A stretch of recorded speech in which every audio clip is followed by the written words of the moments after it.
Seven Colors in a Rainbow by African Storybook. Agwa asaa dị na egwurugwu. Ofu bụ uhie, red, uhie. Kedu ihe na-acha uhie uhie na onyonyo a? Ọ uwe elu. Abụọ bụ agwa oroma, orange, agwa oroma.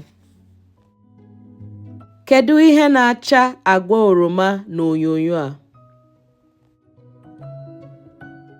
Ọ nwamba, azụ, oroma na uwe ogologo. Atọ bụ odo, yellow, odo. Kedu ihe na-acha agwa odo odo n'onyonyo a? Ọ unere na akwa. Anọ bụ akwụkwọ ndụ, green, akwụkwọ ndụ. Gịnị na-acha akwụkwọ ndụ n'onyonyo a? Ọ awọ na ụkpana.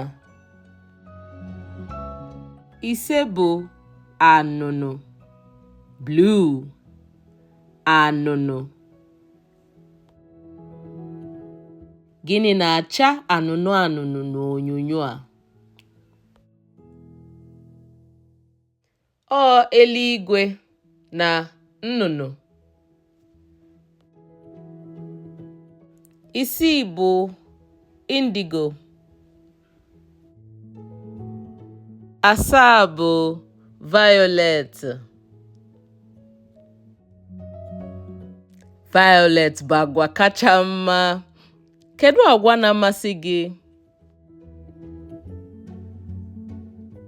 Ngwa, gwa m agwa asaa dị na egwurugwu.